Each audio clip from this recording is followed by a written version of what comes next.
धाकड़ खबर, बेखौफसमा बेबाक अंदाज। धाकड़ खबर में आपका स्वागत है। मैं आपके साथ हूं अकरम रईस खान। वैश्विक हलचल, जी हाँ, वैश्विक हलचल का वो ताजा बुलेटिन लेकर एक बार फिर से आपके सामने हाजिर हो चुके हैं, जिसमें बात करते हैं देश दुनिया ही नहीं, गाजा, फिलिस्तीन, इजराइल, ईरान, लेबनान, सीरिया, रूस और यूक्रेन की, खास तौर पर इसके अलावा बहुत सारी विशेष खबरों से भी आपको रूबरू कराते हैं विशेष रूप से।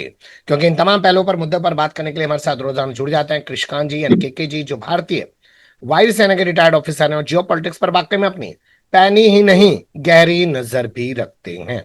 बहुत शुक्रिया सर वक्त देने के लिए। थैंक यू मिस्टर अकरम। ये खबर छपी है आज स्पेन को लेकर। कहा जा रहा है कि साउथ स्पेन का एक इलाका पड़ता है, वहां पे इस्लामोफोबिया को लेकर कुछ ज्यादा ही लोग एक्शन वैक्शन कर रहे हैं। स्पेन बाय एंड लार्ज दूसरे यूरोपियन कंट्रीज की तुलना में कुछ न्यूट्रल है, और यह पूरे स्पेन की बात नहीं, स्पेन के दक्षिणी, जैसा आपने सही में कहा, वहां एक छोटे से जगह में जिसका नाम जूमिला है, और वहां के दक्षिण पंथियों ने अपने मेयर को कहा कि ये लोग जो ओपन में कार्यक्रम करते हैं, मुस्लिम समाज है, इनको बंद किया जाए, इससे हमारे देश में शांति वगैरह में खलल पड़ता है। और उसके आधार पर मेयर ने, जो वहां के, वह भी दक्षिण पंथी है जो जीता हुआ है, उसने यह कार्रवाई कर दी। हालांकि जब स्पेन के ये एक मंत्री हैं, उन्होंने नाम नहीं मेरे को मिल रहा है, खैर जो भी है, उन्होंने ये कहा कि माइग्रेशन मंत्री जो है सो बाहर से आए जाने वालों का, कि भाई ये बात गलत है और इस कानून को हटाओ, तुमने गलत काम किया है, यह पूरे स्पेन के संविधान के हिसाब से, स्पेन के कल्चर के हिसाब से सही नहीं है, और उसे फिर रद्द कर दिया। तो कुछ क्षण के लिए या कुछ घंटों के लिए यह समस्या आई थी, लेकिन कंट्रोल में आ गया। जी चलिए, एक ऐसी और खबर है। ऊंट एक, या तो कह सकते हैं कि अपने मालिक को लेके भाग पड़ा, या कह सकते हैं कि जो उसके साथ था उसको लेके भाग पड़ा। लेकिन तस्वीर आई बूडापेस्ट से, बताया गया कि एक विरोध प्रदर्शन के दौरान ये सब हुआ। तो ऊंट को लेकर किस तरीके का विरोध प्रदर्शन किया जा रहा है सर? ये असल में ना ऊंट के पक्ष में न था, ऊंट के विपक्ष में था, और यह दूसरी साल किया। यूरोप के कुछ अन्य क्षेत्रों में किया, लेकिन बुडापेस्ट यानी हंगरी में यह ज्यादा पॉपुलर हो गया। यहाँ के जो ग्रीन पार्टी है, जो प्रो क्लाइमेट एक्टिविस्ट्स हैं, इस तरह के लोग, काम धाम कुछ हो ना हो, लेकिन अपने वातावरण को बचाने के लिए वह लोग जुलूस निकालते हैं, और पॉपुलर हो चुकी, संख्या कुछ सौ था, इसलिए दो ऊंट को लेके साथ साथ लेके घूम रहे हैं। और ऊंट के कारण बहुत सारे लोग अट्रैक्ट होते हैं। हाथी घोड़ा दिखते रहा तो ऊंट कम दिखता है, कुछ अजीबोगरीब उसका जो भी बनावट है प्रकृति के हिसाब से। और इनका कहना है कि हंगरी, जो कि सही कह रहे हैं, पूरे यूरोप भर में एक मरुस्थल बना जा रहा है, यानी डेजर्ट बन रहा है, और हमारे यहां अभी भी पुराने समय के पानी का कानून, उसको को बदलो, नया कानून लाओ, ताकि पानी को बचाया जा सके, जो धरती के नीचे उसको बचाया जा सके। हमारे यहाँ भी बैंगलोर है, यहाँ तक कि दरभंगा तक में हो रहा है, और हमने लिखा भी है इस पे कई चीज, लेकिन हमारे यहाँ लोगों में इसके प्रति कोई ज्यादा वो नहीं है, एक्टिविटी नहीं है। मध्य प्रदेश में भी ये हो रहा है, तो उनकी कहें तो पहल सही है। अब ऊंट को लाए हैं दिखाने के लिए तो ठीक है, लोग मेला देख के, खुद 200 थे तो 500 से अधिक लोग जमा हो गए कि क्या हो रहा है, और उनको यह समझ में आए कि चलो भाई, वातावरण खराब हो रहा है, पानी कम हो रहा है, हमें कुछ करना चाहिए, सरकार पर दबाव बनाना चाहिए। जी चलिए, ऊंट दिखाकर उन्होंने हंगरी के अंदर जो सूखे की समस्या लगातार बढ़ती जा रही है उसको प्रदर्शित करने की कोशिश की। लेकिन आपने अपनी तमाम जानकारी में एक बात कही कि कुछ हो ना हो, ग्रीन पार्टी के कुछ लोग हैं वो आ जाते हैं प्रोटेस्ट करने के लिए। तो सर, हमें तो सलाम करना चाहिए, ऐसे चंद ही लोग आए तब भी। नहीं, मैं उनका विरोध नहीं कर रहा हूं, जो उन्होंने तथ्य रखे हैं, जो बदलाव की मांग की, सही है, लेकिन अक्सर में असली रास्ता जो है सो यह नहीं है, इससे नहीं होगा। इसके बावजूद काबुल एक सूखा क्षेत्र घोषित होने वाला 4-5 साल में, वैसे ही साउथ अफ्रीका का कोई क्षेत्र है वह भी हो रहा है, हमारे यहाँ भी कई क्षेत्र हो रहे हैं। पूरे दुनिया में जो क्लाइमेट का रहा है, उसका जो एक सही में कहें तो सॉल्यूशन है, वह यह नहीं कि आप कानून बदले, बल्कि यह है कि आप जिस तरह से प्रकृति का दोहन कर रहे हैं और प्रकृति को बर्बाद कर रहे हैं मुनाफाखोरी के चक्कर में, पूरे दुनिया में लड़ाई कर रहे हैं, हजारों हजार टन के बॉम्ब फोड़ रहे हैं, और नीचे से, जैसे उदाहरण के लिए कोयला निकाल रहे हैं, तेल निकाल रहे हैं, उसको भर नहीं रहे हैं, आग लगा रहे हैं। कोयले का उत्पादन को बंद करना चाहिए, आपको तेल का उत्पादन बंद करना चाहिए। बैटरी, सोलर एनर्जी, इलेक्ट्रॉनिक क्या कहते हैं, उस सब के दूसरे तरह की चीजें आनी चाहिए जिसमें न्यूक्लियर पावर भी है, इस्तेमाल करना चाहिए, तो वो नहीं कर रहे हैं चूंकि आपको मुनाफा चाहिए। और इसीलिए मैं कह रहा हूं कि ऐसे लोग आ जाते हैं, यह सही रास्ता नहीं दिखा रहे हैं। नहीं तो ये जो काम कर रहे हैं वो सही है, जो मांग कर रहे हैं वो सही है जी। रास्ता क्या होगा? मतलब ये आके कहने लग जाएं कि सरकार बदलो, चुनाव लड़ो। चुनाव से तो सरकार खैर बदलने से रहा। राहुल गांधी जो कह रहे हैं उसमें सच्चाई है। और संजय सिंह, शायद उन्होंने कहा, आम आदमी पार्टी के जो नेता है, कि मोदी सरकार जो है वह इलीगल है, चूंकि वह बहुमत में नहीं थे, वो जबरदस्ती उन्होंने वोट कर किया है। मैं इससे सहमत हूं, लेकिन इसका रास्ता नहीं है कि ईवीएम हटाओ, देश बचाओ, या उनको फिर से वापस लाओ। वह रास्ता नहीं, रास्ता आगे है, वह है पूंजीवाद को ध्वस्त करो और समाजवाद लाओ, देश बचाओ, समाज बचाओ, दुनिया बचाओ, वातावरण बचाओ जी। जब पैसा ही नहीं होगा, समाज और देश का क्या करेंगे? जब सब कुछ खत्म हो जाएगा तो बात अलग है, लेकिन यदि बचना है तो रास्ता वही है। हम जिस दिशा में जा रहे हैं, पूरी दुनिया जिस दिशा में जा रही है, पृथ्वी तो अपना रास्ता सही है। जो भी गोल गोल घूम के जो पृथ्वी सूर्य का चक्कर लगाते, सूर्य वेगी आकाश गंगा में जा रहा है, आकाश गंगा पूरा दुनिया फैल रहा है, वो अपना, वह हमारे कहने सोचने से कोई अंतर ना पड़ता, ना साधु संत कोई करते हैं, ना उनके कहने सोचने से पड़ता है। लेकिन जो पृथ्वी को हम बर्बाद कर रहे हैं अपनी अपनी सुविधा के हिसाब से, और चंद कुछ लोगों के लिए, 100 से कम लोग हैं जो पूरे पृथ्वी पर कब्जा करके पृथ्वी को नेस्तनाबूद कर रहे हैं। हमारे आबादी को, जो हम सोचने समझने वाले लोग हैं, जो औजार का इस्तेमाल करते हैं, छोटे मोटे औजार नहीं, बड़े बड़े औजार का इस्तेमाल करते हैं, उस तरह के लोग यहां तक आ गए हैं। लेकिन उसकी हालत आज 2025 में यह है कि हम कीड़े मकोड़े की तरह जी रहे हैं।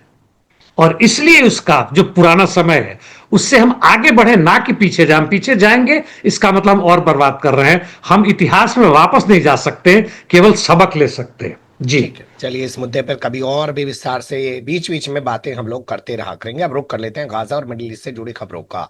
आपने शब्द इस्तेमाल किया कीड़े मकोड़ों की जिंदगी। लगता है वाकई में जो पूंजीवादी सत्ता आज बैठ गई है तमाम पूरी दुनिया के अंदर, उसकी नजर में आम आदमी की कोई वक़्त नहीं है। तभी तो गाजा के लोगों को कहा जा रहा है कि उनको कीड़े मकोड़ों की तरह यहां से हटाएंगे, ले जाकर साउथ गाजा में बसा देंगे। दुनिया में एक हलचल शुरू हुई कि वो फिलिस्तीन को पूर्ण राष्ट्र का दर्जा दिया जाएगा। लेकिन ब्रिटेन के दौरे पर पहुंचा अमेरिका का उपराष्ट्रपति जेडी वांस कह रहा है नहीं भैया, हमारी ऐसी कोई योजना ही नहीं है। जबकि ब्रिटेन भी कह रहा है कि हाँ हम देंगे। तो वो क्या बोलना चाह रहा है? धमका रहा है या बता रहा है कि इन सब से कुछ नहीं होला जब तक हम नहीं करेंगे? जेडी वांस यहां तक कहते हैं, ब्रिटेन के जो लामी हैं, उनके विदेश मंत्री, कि हम में कुछ मतभेद, अंतर विरोध हो सकता है, लेकिन मुख्य रूप से हमारा रास्ता एक ही है और हम दोनों गहरे मित्र हैं, इसमें कोई संदेह नहीं है जो कह रहे हैं। और ब्रिटेन जो भी उनको मान्यता दे रहा है वो बेईमानी है। और जेडी वांस का ये कहना है कि जिस देश का कोई आधार नहीं है, ना कोई जगह है, ना कोई इस तरह का सरकार है, जो कि सब कुछ था, इन्होंने बर्बाद करने की पूरी कोशिश की है। अभी भी पैलेस्टीन के प्रवक्ता है, उनके हेल्थ मिनिस्टर हैं, उसके हेड है, तो कहते हैं कि ऐसे को यूनाइटेड नेशंस का हम मेंबर बना के क्या करेंगे।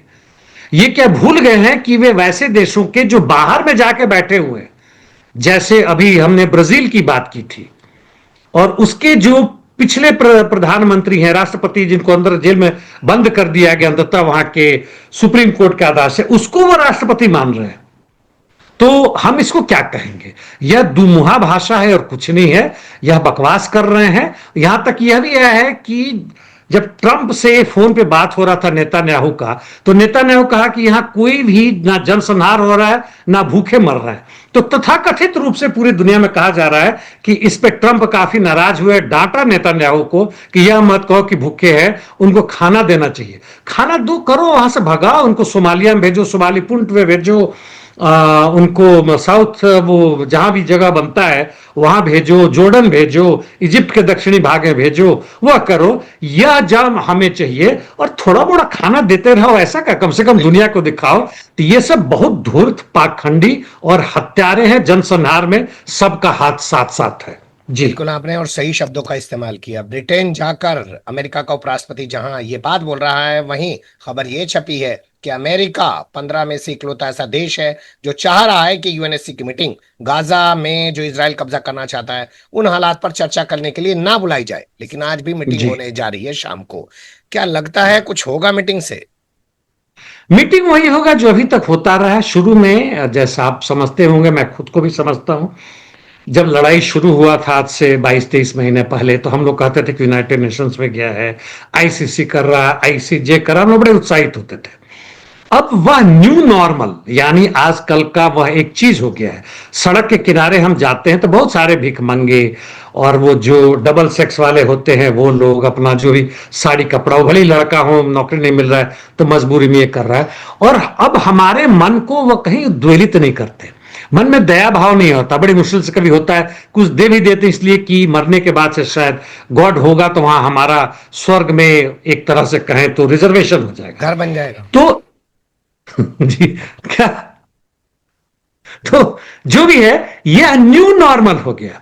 इससे कोई लोग उद्वेलित नहीं होता। यूनाइटेड नेशंस में है, 14 लोग हैं, पारित भी हो जाएगा। हो सकता है इंग्लैंड उसमें वीटो लगा दे, चाइना चुपचाप रहेगा, रशिया पता नहीं क्या करेगा।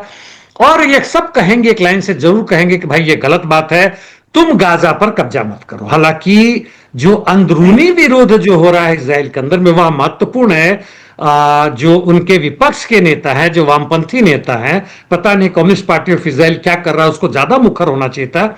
ये लोग खुलेआम विरोध कर रहे हैं, सड़कों पर तक आ रहे हैं कि यह बहुत गलत है, आत्मघाती चीजें हो रही है इसराइल के लिए। और ऐसे हम कैसे वहां के निवासियों को, जो वहां के मूल निवासी, उसको हम भगा सकते हैं, उनका हम जनसंहार जारी रखेंगे। जी बिल्कुल आप सही कह रहे हैं। यहाँ तक कि आईडीएफ के चीफ ऑफ स्टाफ याल जमीर जो हैं वो भी इसके खिलाफ हैं, और तमाम जो लोग हैं वो भी खुल के बोल रहे हैं। इसराइल के अंदर लोग प्रोटेस्ट भी कर रहे हैं। कल जहां पुलिस ने उनके ऊपर पानी की बौछारें चलाई थी, तो आज उसके विरोध में लाखों की तादाद में सड़कों पर उतरे हुए सब कुछ हो रहा है। दुनिया के देश भी बोल रहे हैं।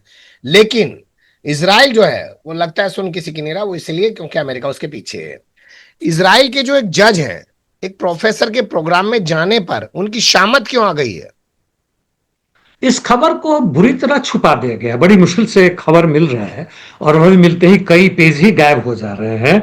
तो इसराइल की पूरी कोशिश है कि कोई भी यदि धुआं कहीं से उठता है और उसके खिलाफ जाता है या उसके लोग कम से कम जाते हैं। हालांकि इसराइल का जुडिशियरी सिस्टम है या जो जजेज हैं वह नेतान्याहू के बहुत खिलाफ हैं, क्योंकि नेतान्याहू जो भी इनको स्वतंत्रता उसको खत्म करना चाहते हैं।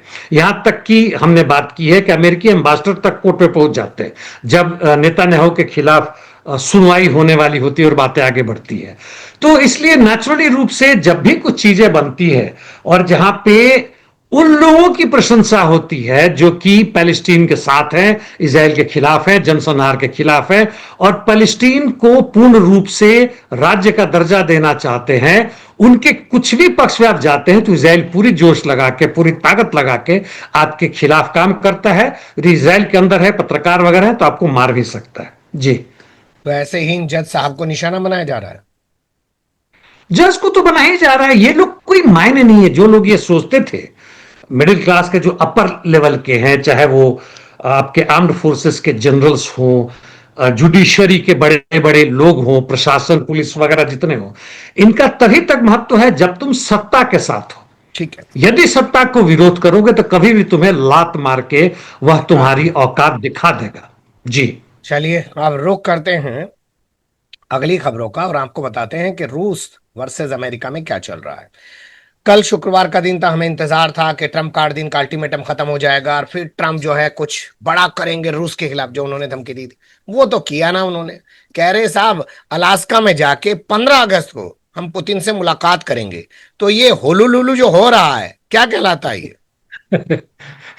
सबसे पहले अलास्का के बारे में इंटरेस्टिंग है, 2 लाइनें बता दूं कि कभी इसको रशियन अलास्का कहते थे 1732 से 1867 तक, जबकि ये रशिया के अंदर में होता था और यहां फर ट्रेड होता था।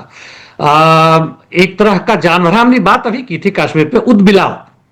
तो उसका जो फर होता है लोग मार के उसका, वो वहां से सोचिए अलास्का से लेके ये लोग रशिया में लाते थे, उसका बना के चीन बेचते थे, क्योंकि चीन के जो एम्परर वगैरह राजा थे उनके महारानियों को, बेटियों को बड़ा पसंद आता था। लेकिन बाद में वहां पे यहाँ के जो भी राजा थे, जार थे रूस के, उन्होंने इसको बेच दिया। उस समय $7 मिलियन के आसपास से बेचा था। चलिए, ये तो ही अलास्का की कहानी।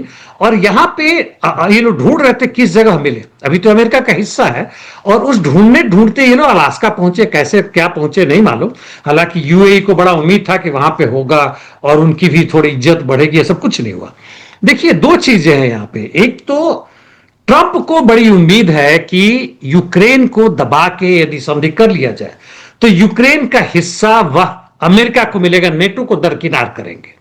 यानी अमेरिका उसकी अमेरिका देखभाल करेगा, वहां का जो भी ट्रेड होगा वो करेगा। जैसे जापोरिजिया में जो जापोरिजिया न्यूक्लियर पावर प्लांट है, जिससे बहुत सारा पावर एनर्जी बिजली जाता है यूरोप के बड़े हिस्से में, ईस्टर्न यूरोप में तो जाता ही जाता है और रूस के भी हिस्से में जाता है, यूक्रेन को भी मिलता है, उस पर इनका आधिपत्य होगा, ये उसको देखभाल करेंगे। क्या इसके लिए पुतिन तैयार होंगे? नंबर 2, यदि पुतिन के उन मांगों को मान लिया जाए, जो कि पुतिन 3 साल से अधिक से लड़ रहे हैं और नतीजा बड़ा धीमे धीमे बढ़ रहा है, जीत तो रहे हैं लेकिन धीमे धीमे बढ़ रहा है, और उनका यह कहना है कि पूरे डॉनबास, यानी जिसमें जापोरिजिया है, दोनेत्स्क पीपुल्स रिपब्लिकन है, लुहांस्क है, ऊपर में खारको है, नीचे में करसो है या खारसो है, इस सब पर कब्जा, यानी जिस पर नहीं भी इनका कब्जा है उससे भी यूक्रेन सेना हट जाए। और वह बहुत बड़ा भूभाग है, जितना इन्होंने कब्जा किया है उससे करीब ज्यादा ही है, यानी बिना लड़े लड़ाए वहां तक ये पहुंच जाए। तो नंबर 1 है। नंबर 2, नाटो उसमें नहीं घुसे, नाटो ना घुसे तो अमेरिका घुसे, ठीक है। और नंबर 3 इनका ये है कि यूक्रेन के पास उस तरह के आर्म्स मिशन कभी नहीं होने चाहिए जिससे को कर दे, यानी यूक्रेन को खंड खंड ये लोग कर देंगे, इस तरह की होना शुरू हो गया। तो ये चीजों के लेकर दोनों तरफ से बहुत उत्साहित है। ट्रंप बहुत लालची आदमी है, चाहता है कि अपनी जिंदगी में दुनिया का सबसे बड़ा नहीं से तो नंबर 2-3 पूंजीपति बन जाए, साम्राज्यवादी तो कह रही है, और इसके लिए कर रहा है। और दुनिया को तोड़ना है इनको, सूडान को 2 भाग में तोड़ दिया तेल के लिए, और आपके सीरिया को भी तोड़ दिया, जिसमें सुवायदा एक नया प्रोविंस, एक नया स्टेट बन गया वहां पे, जिसको इजराइल सपोर्ट कर रहा है। जी, आपने एक शब्द इस्तेमाल किया कि नाटो को भी साइड कर दिया। लगता है इसी वजह से यूरोपीय यूनियन के देश ब्रिटेन में इकट्ठा हो रहे हैं 15 अगस्त से पहले, क्योंकि ट्रंप ने उनको तो बातचीत में शामिल ही नहीं किया। शुरू में किया था तो बड़ी हड़बड़ी थी, बाद में लोग आए तो ट्रंप ने उनसे बातें की।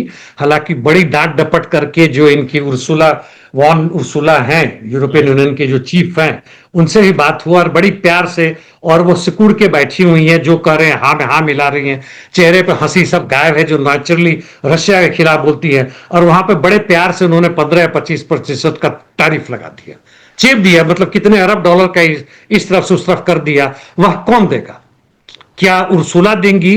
क्या ये फ्रांस, जर्मनी और जो दूसरे देश है यूरोप के, नेटो के देश है, क्या वो देंगे? नहीं, इनकी जनता देगी। और ये बड़ी बेशर्मी से उसकी बात मान रहे हैं। यानी जो ट्रंप का मुहिम है, लूटो और तुम जियो लेकिन मुझे लूटने दो, पूरी दुनिया में बेधड़क बढ़ रहे हैं। केवल कुछ जगह इनको टक्कर लग रहा है, जिसमें रूस और रशिया है। रूस से ये मुलाकात करके, चूंकि रूस भी नहीं चाहता युद्ध, ऐसा लगता है, तो ये करना चाहते हैं। और यूरोपियन यूनियन, नेटो में बड़ी भगदड़ मची हुई है। ट्रंप के साथ बार बार जाके गिड़गिड़ाते हैं कि प्लीज यार कुछ कुछ हमें भी दो। जी, मतलब अपनी इज्जत बचाना इनको भारी पड़ रहा है। खैर, 2 घटनाक्रम है। यूएई का राष्ट्रपति रूस पहुंच जा रहा है, पुतिन से मुलाकात कर रहा है। हमारे प्रधानमंत्री पुतिन से फोन पे बात कर रहे हैं, अभी एनएसए हमारे होके आए हैं। 2 कहानी मैं समझना चाहता हूं, ये रणनीति पुतिन की है कि भाई तुम मेरे यहां मुझसे फोन पे बात करो, या अमेरिका के कहने पर ये यूएई वाले वहां बात कर रहे हैं, या कुछ चीजें यहां से घट रही हैं हमारे यहां से? कैसे इनको देखा समझा जाए, वो बताइए।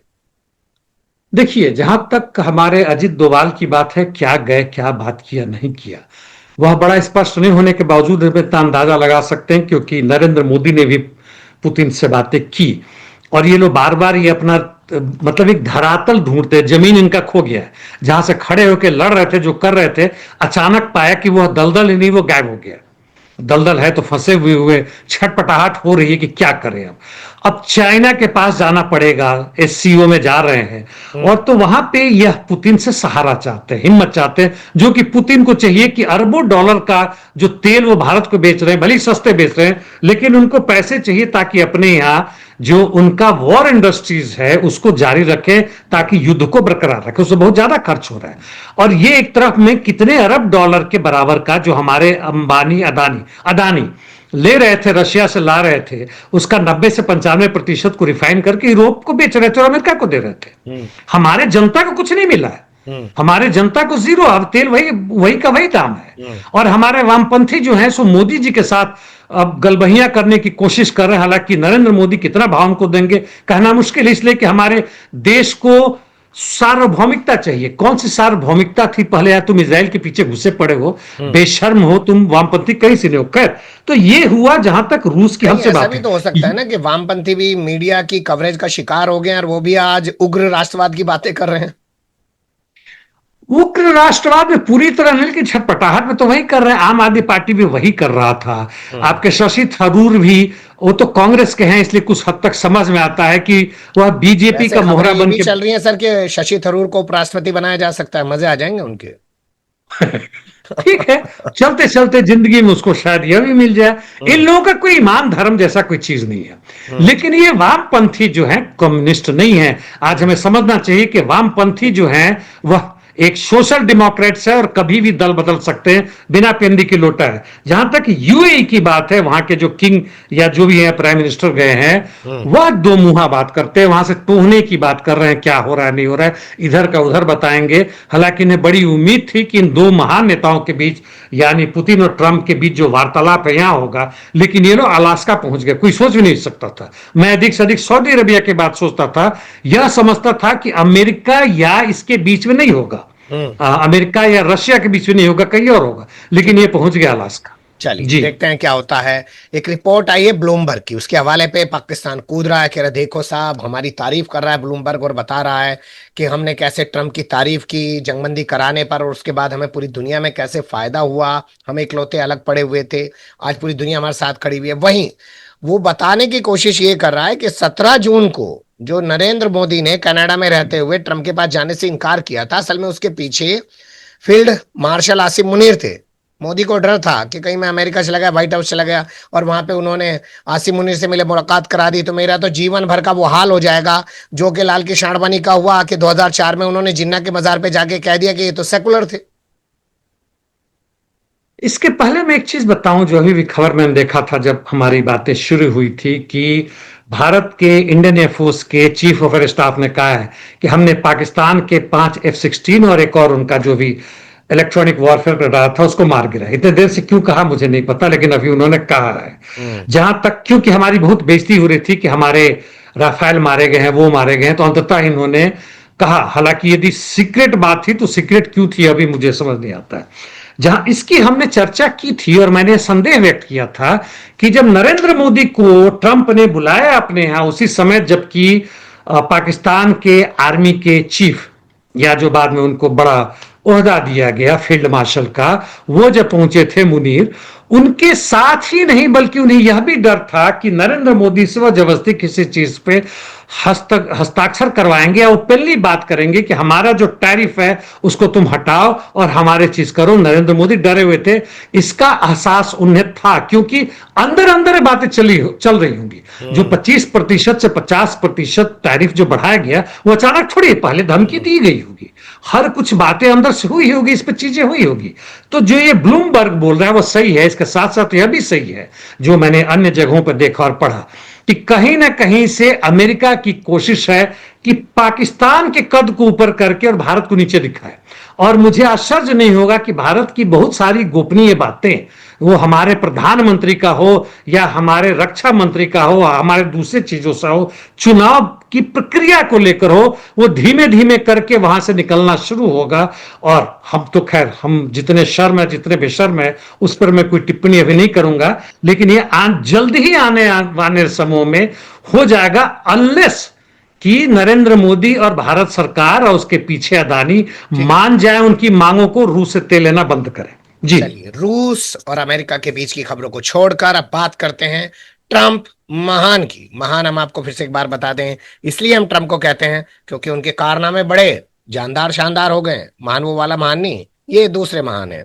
तो ट्रंप महान ने एक बड़ा कारनामा कर दिया और फिर से एक बार कहा देखो मैंने धंधे की बात करके 35 साल से लड़ रहे आर्मेनिया और अजरबैजान को एक कर दिया, देखो। जहां तक आर्मेनिया की बात है, बड़ी बेशर्मी से वहां के राष्ट्रपति ने जाकर साइन किया। पहले, उसके पहले उन्होंने नागर्नो कराबाख को चुपचाप दे दिया और वहां पे लाखों आर्मेनियन जो थे बेचारे घिरे हुए थे, और उनका एक तरह से जनसंहार की कोशिश थी, तो वहां से भागे और भाग के यहाँ के देश में आए। यानी पूरी तरह से वो घुटने ही नहीं बल्कि सर के बल गिर पड़े हैं अंतर्राष्ट्रीय साम्राज्यवाद के सामने। और दोनों देश जब ये साइन हो रहा था, मैंने वीडियो देखा, ट्रंप बीच में बैठे हैं, दोनों किनारे बैठे हुए जैसे कि सजा के रखा हुआ हो, और चुपचाप बड़ी मुश्किल से मुस्कुराहट भी नहीं निकल रही है। खैर, ये बताऊं एक और चीज इसके साथ इंपॉर्टेंट है कि आर्मेनिया का एक जांगेजूर जांगेजूर एक वो था, कॉरिडोर था, जिसमें अजरबैजान से आर्मेनिया ईरान होते हुए और ये तेल का लाइन जाता था, वो पास कहते हैं। अब वह जो है, अब वह आर्मेनिया से होके जाएगा और उसमें ईरान को दरकिनार इन्होंने कर दिया, तुर्की से भी होके जाएगा, यानी इनकी महानता हो गई। और उसका नया नाम क्या होगा, जरा सुनिए आप, इसका नाम होगा ट्रिप, TRIPP, फुल फॉर्म सुनिए, Trump route for international peace and prosperity. शानदार शानदार शानदार। तो अब इसमें मैं क्या टिप्पणी करूं, जहां तक अमेरिकी साम्राज्यवाद है, यहां पे इस क्षेत्र में उन्होंने रूस को, मतलब कहें तो नाको चने चबवा दिए हैं, जैसे रूस अन्य जगहों में कर रहा है, यहां पे अमेरिकी बाजी जीत गई। जी, मैं कोई नोबेल के लिए ये नहीं कर रहा हूं, मैं इससे पहले देखो भारत और पाकिस्तान के बीच भी जंगबंदी करा चुका हूं, मैं देखो उधर कांगो में भी करा चुका हूं। तमाम तरीके के दावे फिर से एक बार ट्रंप ने दोहराए हैं। क्या आपको नहीं लगता कि नोबेल चाहते हैं इनको दे देना चाहिए ताकि रुक जाएं अब ऐसा करने से? इन दोनों देश के राष्ट्रपति ने मनोनीत या रिकमेंड किया है कि ट्रंप को दिया जाए। पाकिस्तान कर चुका है, जो मुनीर उनके हैं, यहां तक कि जो दुनिया का, इजराइल भी कर चुका सर। एग्जैक्टली मैं कहने वाला था कि दुनिया का सबसे बड़ा जो धूर्त मक्कार और हत्यारा है, वह भी रिकमेंड कर रहा है जिनके साथ ये है, और इसके बाद कह रहे हैं कि मैं मांग नहीं रहा हूं या मुझे देगा नहीं लोग बाग। तो देखिए, भारत के लिए विदेश नीति के लिए यदि चमचागिरी करना है तो दो चीज समझे। ट्रंप को आत्म प्रशंसा बहुत पसंद है, वैसे ही जैसे किसी भी तानाशाह को होता है, और ट्रंप दुनिया का सबसे बड़ा तानाशाह इस समय है। तो उसको तुम नकारो मत। तुम इस पर बार बार क्यों कह रहे हो कि भारत पाकिस्तान के बीच संधि हमने खुद करवाई है? मान लो यार कि ट्रंप ने किया, ट्रंप तुमसे बहुत खुश हो जाएगा, और उसके बाद जो 50% तक घटा के 30 या 25% टैरिफ कर देगा। और दूसरी चीज, उसके ऊपर जो है कुछ दे दो यार उसको, वह जो है सो लूटने के लिए तैयार है, कुछ खुद जाके दे दो, हो जा। ट्रंप फिर से कहेगा माय ग्रेट फ्रेंड मोदी, उसको गले मिलाएगा, हाथ मिलाएगा, यहां से घूमेगा, लेकिन उसको एक चाहिए, दक्षिणा ये चाहिए। जी, बिल्कुल सही बात है, वो अंगूठा लेकर ही छोड़ेगा। खैर, अगली खबर का रुख करते हैं जो हमारे पास आ रही है वेनेजुएला के राष्ट्रपति से जुड़ी हुई। अगर इनको गिरफ्तार करने की कोई भी जानकारी कोई भी शख्स देगा तो 5 करोड़ डॉलर इनाम पाएगा। पहले 2.5 करोड़ था, बढ़ा के 5 करोड़ कर दिया, और 5 करोड़ डॉलर है, रुपया नहीं, इसलिए भारी संख्या में है। तो देखिए, ये सब का कहा ना, इनमें कोई भी, ना इनमें तर्क है, ना ही कोई दिमाग है। यह लोग बोल सकते हैं, बकवास कर सकते हैं, अधिकांश भाषण देते हैं, टेलीप्रॉम्प्टर होता है, टेलीप्रॉम्प्टर फेल होता है तो किस तरह से बकबक करने लगते हैं हम सबको पता है। और टेलीप्रॉम्प्टर पे, हम लोग टेलीप्रॉम्प्टर पर नहीं करते, हम लोग अपनी वास्तव में दिमाग लगाते हैं, पढ़ते हैं, जानते हैं। इसलिए हमारा जो अन्वेषण, खोज और जो हम बोलते हैं वह एक तरह से निष्पक्ष और वह एक तरह से तार्किक होता है। और इसको जो मर्जी, अब देखिए, तमाशा बना दिया, एक दूसरे के देश के राष्ट्रपति को गिरफ्तार कर लो तो हम 5 लाख डॉलर देंगे। यह अपनी मूर्खता, 5 करोड़ डॉलर, जी, 5 करोड़ डॉलर, यह अपनी मूर्खता, अज्ञानता और अहंकार को दिखाता है और जनता को बिलिटिल करता है, यानी पूरे जनता को, जनवाद को, जो प्रजातांत्रिक व्यवस्था है, सबको छोटा करता है। जी, लेकिन वो जो आधार बना रहे हैं कि ड्रग कार्टेल्स जो हैं उनकी वजह से, या वहां पे जो बड़े बड़े माफिया हैं, गुंडे हैं, उनकी वजह से वो ऐसा कर रहे हैं, क्या वो उनका आधार ठीक है? देखिए, अंतर्राष्ट्रीय नियम कुछ और है। अब मान लीजिए मैं कहता हूं कि पाकिस्तान के लाहौर में एक बंदा है जो कि भारत के अगेंस्ट पे गाली दे रहा है, और यहां से एक हम नियम पास करते हैं, राष्ट्रपति महिमा जो भी है वो साइन करती है, और उसका से कहते हैं कि हमें अब आक्रमण करने का एक लीगल आधार मिल गया। कोई लीगल आधार नहीं, झूठ बोल रहे हैं। मेक्सिको की जो राष्ट्रपति हैं वो बड़ी बहादुर हैं, क्लॉडिया शेनबॉम, कहने के लिए उनका जो पूर्वज है वह यहूदी हैं एक तरह से, लेकिन वह कुछ हद तक वामपंथी हैं, कम्युनिस्ट नहीं, वामपंथी हैं। और उनको उम्मीद है, इसके पहले भी हुआ था, कि यहां से जितने भी वो जा रहे हैं शरणार्थी के, जबरदस्ती अमेरिका उठा के फेंक देगा। इन्होंने जबरदस्त विरोध किया था, मेक्सिको दूसरे जगह के, उसके बाद से कुछ शुरू का था। तो यहाँ पे इनको उम्मीद है कि वह नहीं आक्रमण करेंगे, उम्मीद से नहीं होता है। तुम्हें इसकी तैयारी करनी चाहिए, अपनी ताकत मजबूत करनी चाहिए और वैसे देशों के साथ संबंध मजबूत करने चाहिए जैसे ब्राजील, बोलीविया, ये सब है, वेनेजुएला, ताकि तुम्हारी ताकत बढ़े और अमेरिका को सोचना पड़े एक बार नहीं 10 बार अपना इस तरह से कुछ आक्रमण करता है तो। नहीं तो यह तो ओबामा के समय से ही शुरू हो गया कि जहां भी कुछ होता है अपना तुम बॉम्ब भेज रहे हो, तुम अपना मिसाइल भेज रहे हो, तुम अपना ड्रोन भेज रहे हो। तो ड्रोन तब से आज तक में बहुत ज्यादा पावरफुल हो गया है, निहत्थे और बेचारे लोगों को, औरतों को, बच्चों को मार रहे हो। तो ये तो अमेरिका करने में माहिर है और गाजा में जो भी हो रहा है उसके कारण ही हो रहा है। जी। आपने बहुत बड़ी बात कही है कि मैक्सिको, वेनेजुएला ऐसे तमाम देशों को एक फ्रंट पे आ जाना चाहिए जिनके राष्ट्रपति के खिलाफ या जिनके देश में घुसकर ट्रम्प जो है सैन्य कार्रवाई करने की बातें कर रहा है। पर क्या ऐसा हो पाएगा? क्योंकि हमेशा देखा गया समाज के अंदर भी जो छोटे तबके के लोग होते हैं वो ज्यादा लड़ते हैं, वो जो बड़े लोग होते हैं वो बड़े बड़े विवाद होने के बाद भी सत्ता हथियाने के लिए, पैसा बनाने के लिए किसी भी मंच पर कहीं भी एक साथ खड़े हो जाते हैं। देखे ना, महबूबा मुफ्ती के साथ मिलकर कैसे कश्मीर में जाकर बीजेपी ने सरकार बना ली, और जिस चंद्रबाबू नायडू को जेल भिजवाने की बात अमित शाह करते थे, वो इनको गरियाते थे, उनके साथ मिलकर कैसे भी इन्होंने केंद्र की सत्ता बना रखी है।